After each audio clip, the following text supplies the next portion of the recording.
How time flies. 20 years on.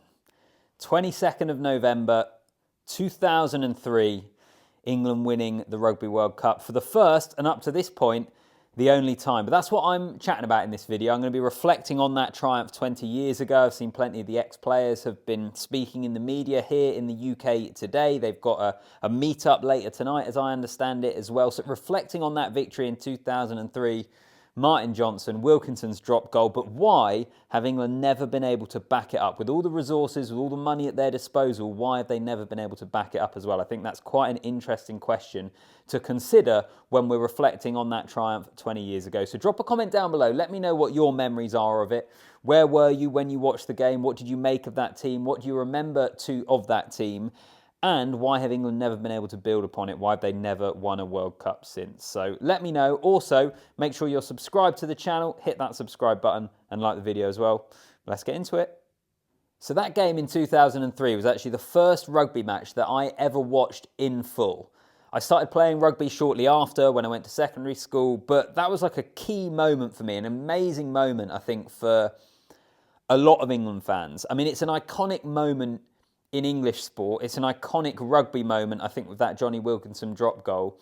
The commentary over here on 5 Live is kind of what gets played the most, but the Ian Robertson, he drops for World Cup glory, a really iconic line. And an amazing moment, an amazing English sporting moment when they won that World Cup. And they are, I think, an all-time great team. If we want to look at them and reflect on them in that way, you look at the forward pack that they had that traditional kind of English muscle. In fact, the Australian media were quite unfair and quite critical of them through that World Cup, saying they were quite one-dimensional in that they had Wilkinson kicking points and they had the forward pack doing their thing. But if you look at the spine of that team of Phil Vickery in the front row, with Martin Johnson in the second row, Ben Kay, Lawrence Dallaglio, then you had the likes of Johnny Wilkinson, who is in the conversation for one of the best fly halves ever. You had Jason Robinson out wide. It was a brilliant team, legendary names, obviously in an English sense, but I think some of those as well in a rugby sense more generally, in particular when you look at Wilkinson. And they are remembered because they won a World Cup, but I also think it is still special.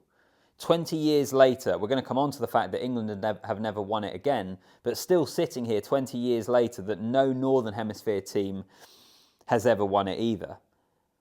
And actually not many have got that close. I suppose what if you had France in 2011, where they'll feel they probably should have beaten the All Blacks in that final. England have got to the final on a couple of occasions when they've lost to the Springboks, but I don't think in either of those games you would say England should have won the match. So Northern Hemisphere teams haven't come as close, anywhere near as close really as what that England team did. The irony was that that England team actually peaked in the summer before the World Cup. They went to New Zealand and Australia. Clive Woodward, the coach, wanted them to test themselves a bit against the best in the world. They wanted to test themselves against the Southern Hemisphere just before that World Cup. They won in New Zealand. They won in Australia before the World Cup in Australia itself. And that was almost when they peaked. Having spoken to quite a few journalists and people around the team at that time, how they were covering them, you kind of felt like England were hanging on to win that World Cup. And it culminated in that Johnny Wilkinson drop goal. But you look at where the team went after that, there were retirements, but it was a real downward spiral for quite a few years. It wasn't a great 4 years in between those 2 World Cups for England. So that was the peak of the mountain for that England team. The other thing, I suppose, actually, when I reflect on it as well, is as great as that team were, 20 years on, if you ever get a chance to see the highlights of that game, or not just that game, it could be any game from around that period, but how much rugby has developed since then in terms of the speed of the game, in terms of the physicality of the game. I suppose 2003, what would it have been? Wouldn't have been professional for 10 years yet, would it? Because dawn of professionalism was around 95. The 20 years since, with the sport being even more professional, it's developed a huge amount. The game has moved on a long, long way. But from an English point of view, that morning, as it would have been because it was night in Australia, that morning for a lot of England fans I know is still remembered incredibly, incredibly fondly. And that Wilkinson drop goal, when I still see replays of it and hear that commentary, I still get goosebumps. But why has it never been built upon? This is perhaps one of the most interesting questions when you consider English rugby. And I really don't want this to come across as a entitled English view on they should always be winning World Cups. That's not the point I'm making at all. World Cups are unbelievably difficult to win, which is what makes it so impressive that the likes of New Zealand and now South Africa, the fact that they have won so many, I know Australia have as well, but they haven't won one since the 90s. They are not easy to win, and England don't have a right to win one. But I suppose the question is, given the resources that England have, in that they are an incredibly well-funded union, they traditionally have had incredibly high playing numbers as well, although actually since COVID, the amount of people playing the game, those numbers aren't looking quite as healthy, but still comparatively to a lot of other nations, they would be pretty good. Why has it never been built upon? I guess there's a few things that you could reflect upon here. I still think there are issues between the club game and the international game, access to players, and that's for many years been a bit of an issue, the kind of structure of the game in this country.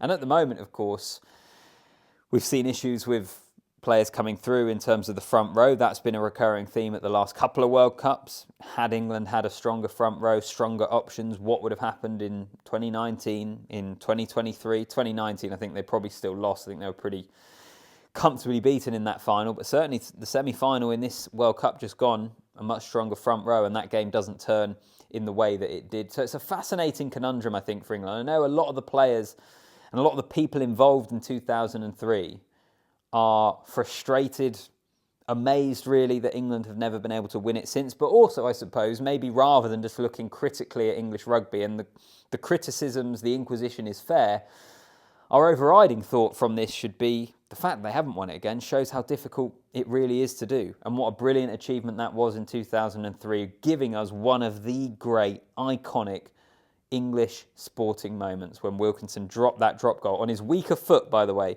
on his right foot in extra time for England to beat Australia in Sydney and win the World Cup for the first and only times.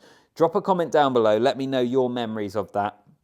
As you say, mine are relatively formative. I was about 11, so it was the first game of rugby that I properly watched, but I'm sure there'll be many of you that would have had memories of that. Why have they never built on it? And what do you think of that team? An all-time great team. I think as soon as you win a World Cup, you're an all-time great team, but I think there are other reasons for that England team for them to be involved in those sorts of conversations. So comment down below, make sure you like the video, and most importantly, subscribe to the channel. Make sure you're subscribed. I'll see you in the next one.